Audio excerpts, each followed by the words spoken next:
जय हिंद, नमस्कार, सत श्री अकाल एंड आदाब। नॉलेज राशन चैनल में आप सभी व्यूवर्स का तहे दिल से स्वागत है। गाइस, मैं आपके सामने आज डायनेमिक पिवट टेबल का पार्ट लेकर आया हूं, जिसे मैंने पिवट टेबल पार्ट 2 का नाम दिया है। गाइस, अगर आपने मेरी पहली वीडियो पिवट टेबल की आपने विजिट नहीं की है, so I will share the link in my description. You can visit and learn the simple pivot table rules. Now I would like to tell you about the dynamic pivot tables, how it works and how it be called as dynamic.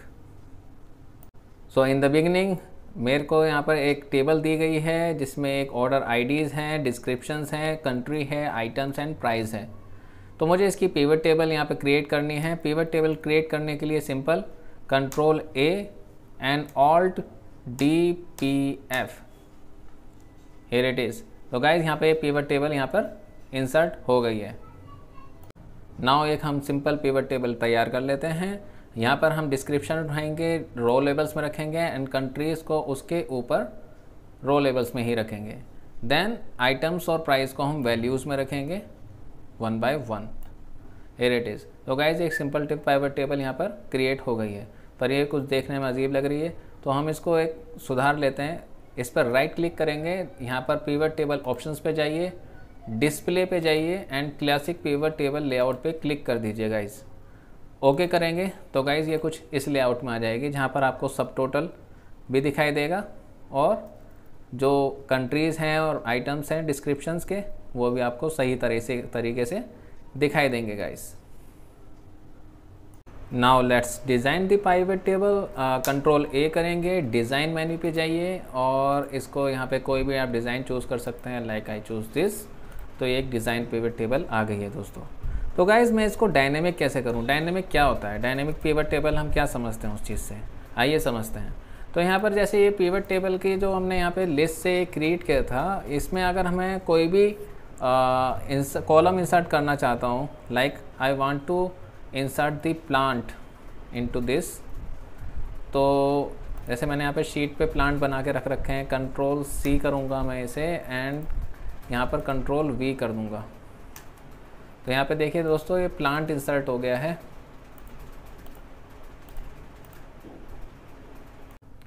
अब ये जो plant की value है हमारी, ये जो current pivot table है इसमें यहाँ पर नहीं है, क्योंकि हमने जब पिवट टेबल क्रिएट की थी तो हमने इन सिर्फ 5 वैल्यूज़ पे क्रिएट की थी। ये तो एडिशनल वैल्यू यहाँ पर ले आए हैं हम। तो ये प्लांट वैल्यू हम इसमें ऐड कैसे करेंगे, उसके लिए आप पिवट टेबल पे क्लिक कीजिए, यहाँ पर आप जाइए ऑप्शंस पे, यहाँ पर चेंज डेटा सोर्स पे क्लिक कीजिएगा और यहाँ पर देखिए, यहाँ पे ये चेंज डाटा सोर्स है, आपको मैं यहाँ पे दिखा देता हूँ। तो यहाँ पे ये ओनली B7 से लेके F42 यानी कि B7 this and F42 this, ये यहीं तक ही सिलेक्टेड है। अब मैं इसको ओरिजिनली G42 तक सिलेक्ट कर लूँगा, मतलब प्लांट भी इसमें ले लूँगा एंड देन ओके पे क्लिक कीजिए। तो हियर इट इज़। तो गाइस यहाँ पे देखिए प्लांट भी यहाँ पर आ गए हैं। अगर मैं प्लांट यहाँ पर रिपोर्ट फिल्टर में यूज़ करना चाहूँ तो मैं आसानी से चूज़ कर सकता हूँ, like okay. And if I want to use this in the row levels, तो मैं कंट्री और डिस्क्रिप्शन के बीच में इसको प्लांट को रख दूँगा। तो हियर इट इज़। तो गाइज़ यहाँ पे देखिए प्लांट यहाँ पर आ गए हैं। तो गाइज़ ये था हमारा चेंज डेटा सोर्स जो हमने डायनेमिक पार्ट में 1 में सीखा है। और अगर हमें यहाँ पे स्लाइसर अगर मैं निकालना चाहूँ कि भाई मैं एक स्लाइसर वाइज पिवट टेबल चाहता हूँ, तो यहाँ पे देखिए ऑप्शन है आपका, ऑप्शंस में इंसर्ट स्लाइसर। यहाँ पे देखिए सारे जो हेडर्स के स्लाइसर है यहाँ पर आ गए हैं। अगर if I want to see the country wise slicer, तो यहाँ पे मैं कंट्री पे क्लिक करूँगा and then click on okay. Here it is.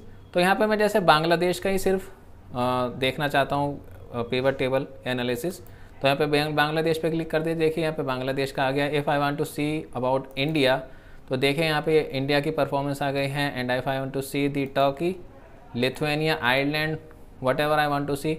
और मैं इसको अगर रिमूव करना चाहूँ फिल्टर को, यहाँ पर देखिए यहाँ पे रिमूव पे क्लिक कर दीजिए, ये रिमूव फिल्टर से यहाँ पर बैक टू नॉर्मल पहुँच जाएगा। तो गाइज़ अगर यहाँ पे मैं कितने भी स्लाइसर इंसर्ट करना चाहूँ मैं इंसर्ट कर सकता हूँ। यहाँ पर आप पिवट टेबल पे जाइए, यहाँ पर ऑप्शंस पे जाइए, इंसर्ट स्लाइसर पे आप इंसर्ट स्लाइसर, यहाँ पर आप चाहें तो जैसे आइटम्स वाइज मैं यहाँ पर या फिर डिस्क्रिप्शंस वाइज में यहाँ पर स्लाइसर चाहता हूँ तो यहाँ डिस्क्रिप्शन पे ओके कर दीजिए और यहाँ पे देखिए डिस्क्रिप्शन का स्लाइसर आ गया है। तो यहाँ पर जैसे बीन्स की परफॉर्मेंस और सॉसी सॉस, टीके सॉस, टोमेटो केचप, तो यहाँ पे मैं कैसे भी परफॉर्मेंस यहाँ पर देख सकता हूँ। क्लियर फिल्टर पे क्लिक कर दीजिए, बैक टू नॉर्मल चला जाएगा। तो गाइज़ ये था हमारा डायनेमिक पार्ट 2। तो डायनेमिक पार्ट में हमने 1 में हमने सीखा चेंज डाटा सोर्स ऑप्शन में जाकर, और डायनेमिक पार्ट 2 में slicer, insert slicer, how to insert slicers. अब डायनेमिक पार्ट 3 की बात आती है। सो पार्ट 3 में मैं आपको बताऊंगा कि मेरे को अगर आइटम्स और प्राइस का इंटू करना है और उसका मेरे को एक टोटल सेल वैल्यू निकालनी है, ये description wise and plant wise. Items और प्राइस का इंटू करके मुझे अगर पिवट के अंदर ही इसका मैं इंटू करूं और इसका टोटल सेल पिवट के अंदर ही निकल जाए, तो किस तरह से वो निकलेगा वो बताता हूं दोस्तों। आप ऑप्शंस में जाएंगे, फील्ड्स, आइटम एंड सेट्स, यहाँ पर आप दिख रहा होगा, इस पर क्लिक कीजिए, देन कैलकुलेटेड फील्ड पे क्लिक कर दीजिए। यह आपके पास डायलॉग बॉक्स एक ऑप्शन ओपन हो जाएगा। यहाँ पर आप लिखेंगे टोटल सेल। यहाँ पर नाम देने के बाद आप यहाँ पर 0 को रिमूव करेंगे। फॉर्मूला यहाँ पर मेरे को लिखना है, जैसे मेरे को आइटम्स और प्राइस का इंटू करना है तो मैं यहाँ पे आइटम्स को ऊपर डबल क्लिक करूँगा एंड यहाँ पर इंटू का निशान आ जाएगा एंड यहाँ पर प्राइस के ऊपर डबल क्लिक कर दूंगा। तो गाइज़ यहाँ पर देखिए total sale equals to items into price, इसको मैं ऐड करूँगा, देन क्लिक ऑन ओके। तो गाइज़ देखिए यहाँ पे टोटल सेल आ गई है, राइट। तो ये आइटम्स और प्राइस का इंटू करके यहाँ पे टोटल सेल आ गई है। तो ये था हमारा डायनेमिक पार्ट 3।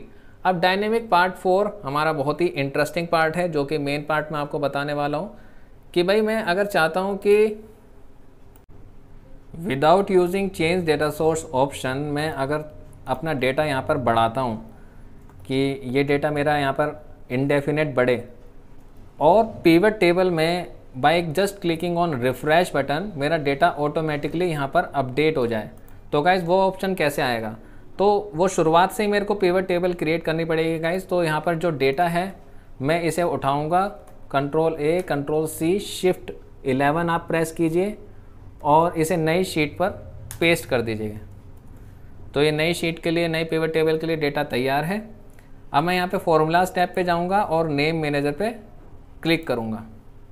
यहाँ पर न्यू पे क्लिक कीजिए। नई पिवट टेबल शीट का मैं नामकरण करूँगा new_2 के नाम से, और यहाँ पर मैं एक रेफरेंस टू में एक फॉर्मूला लिखूँगा। उस फॉर्मूले से यहाँ पे पिवट टेबल का डायनेमिक पार्ट आगे बढ़ेगा। तो यहाँ पे फॉर्मूला है equals to offset bracket open, यहाँ पर A1 सिलेक्ट करेंगे, then comma 0, count A, bracket open, यहाँ पर फर्स्ट कॉलम सिलेक्ट करेंगे,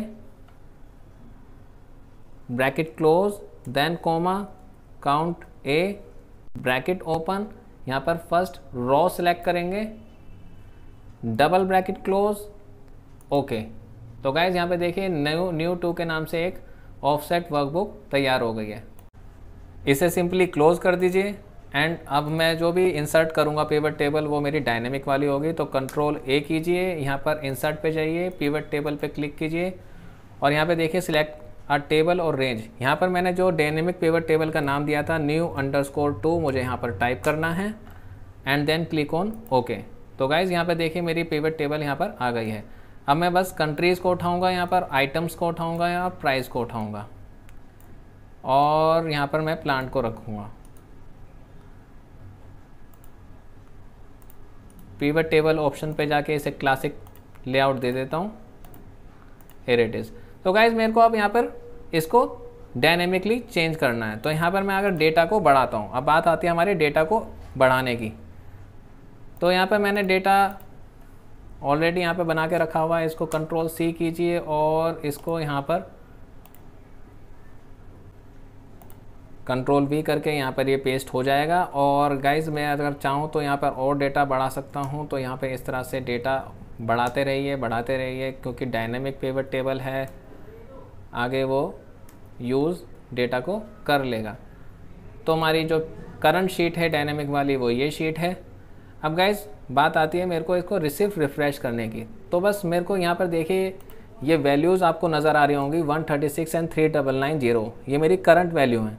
अब मेरे को जब मैं इसको रिफ़्रेश करूँगा तो आप इन वैल्यूज़ में आपको चेंज दिखेगा। तो यहाँ पर आप रिफ़्रेश पे क्लिक कीजिए एंड हियर इट इज़।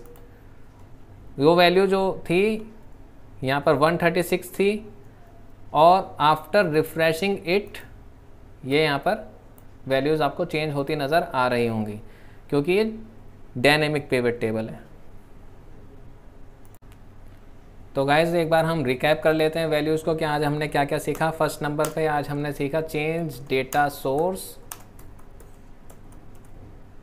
दूसरे नंबर पे हमने सीखा आज स्लाइसर्स।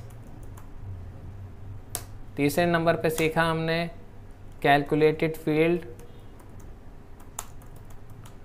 एंड चौथे नंबर पे सीखा हमने डायनेमिक पिवट टेबल जो कि ऑटोमेटिकली अपडेट होती है।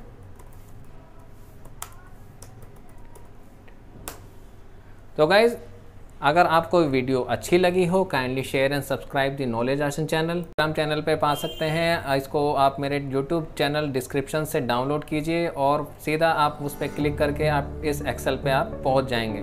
तो guys don't wait for it, do practice and share it with your colleagues और उन्हें बताइए कि डायनेमिक पिवट टेबल कैसे यूज़ की जाती है और यह आपको आगे एनालिसिस में बहुत हेल्प करेगा। तो गाइज मिलते हैं नेक्स्ट वीडियो में। जय हिंद, जय भारत।